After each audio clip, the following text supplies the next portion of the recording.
নমস্কার বন্ধুরা, আশা করি তোমরা সবাই ভালো আছো। প্রতিদিনের মতো আমি আবারও চলে এসেছি এক মজাদার রেসিপি নিয়ে। পনির দিয়ে বিভিন্ন রকমের আইটেম হয়, আমি আজ চানা পনির করে তোমাদের দেখাবো। চানা পনির দিয়ে আমরা টিফিন হিসাবেই চানা পনির আর রুটি তৈরি করব। তো তোমরা দেখতে থাকো আমি কিভাবে চানা পনিরটা তৈরি করি।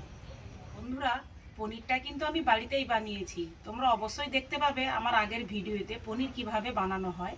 তো আমি সবসময়ই পনির বাড়িতেই বানাই, আমরা পনিরটা খুব কম কিনি। তো পনিরটাকে আমরা এবার কেটে নিচ্ছি।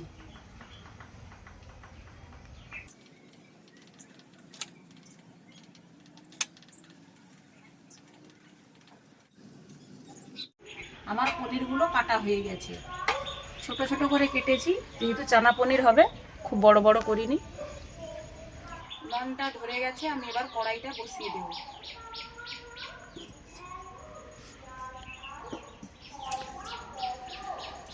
কড়া গরম হয়ে গেছে, কড়ার মধ্যে আমি তেল দিয়ে দিব।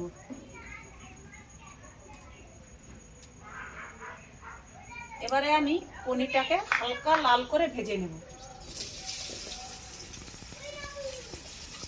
পনিরটা আমার ভাজা হয়ে গেছে, আমি পনিরটাকে নামিয়ে নিচ্ছি।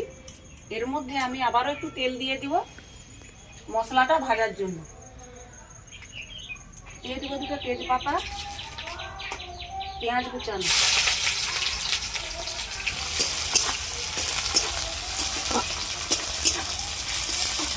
এক চামচ লবণ দেব, আদা রসুন বাটা,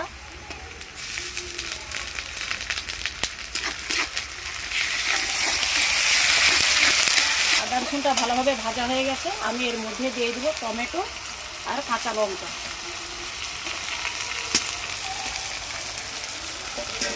লঙ্কা গুঁড়ো হাফ চামচ, হলুদ গুঁড়ো 1 চামচ,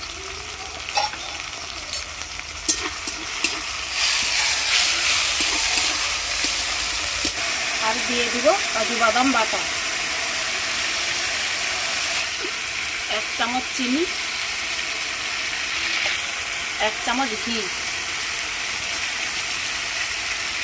আমার কাছে যেহেতু চানা মশলাটা নেই, সেই জন্য আমি 1 চামচ কসুরি মেথি দিয়ে দিই।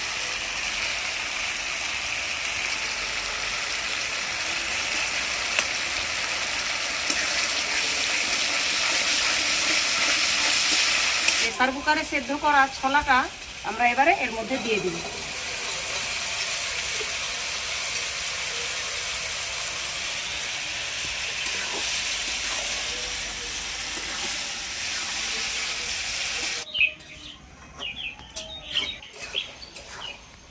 এবারে আমি পনিরটা এর মধ্যে দিয়ে দিব।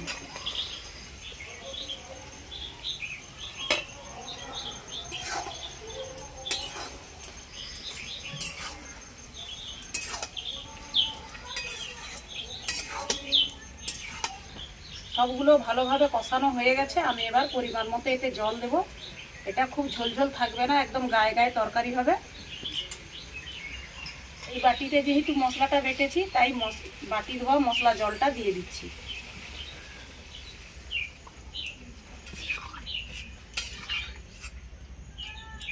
তরকারিটা ততক্ষণ হোক, আমি সেই ফাঁকেই আটায় জলটা দিয়ে দিই। পরিমাণ মতো লবণ দেব, একটু একটু জল দিয়ে আমরা ভালোভাবে যেমন বাড়িতে রুটি হয় সেইভাবেই আমরা মাখিয়ে নেব। আমার রান্নাটা কমপ্লিট হয়ে গেছে, আমি এবার তরকারিটা নামিয়ে নিই।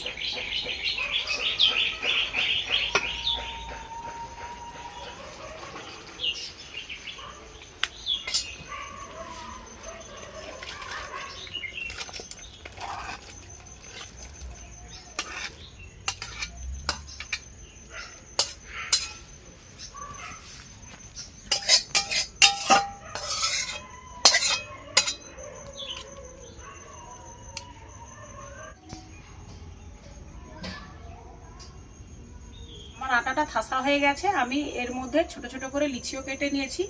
এবারে আমি একটা একটা করে বেলে নেব, তারপরে আমি ভাজবো।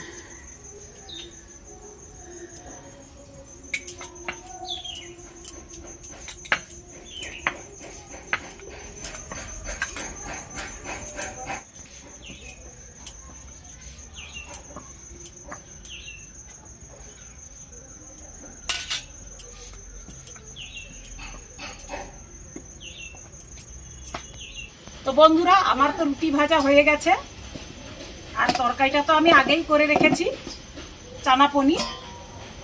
এটা দিয়েই আমরা টিফিনটা সেরে নেব। আমার রান্না কমপ্লিট হয়ে গেছে বন্ধুরা। তো তোমাদের সঙ্গে দেখা হচ্ছে পরের আরেকটি ভিডিওতে।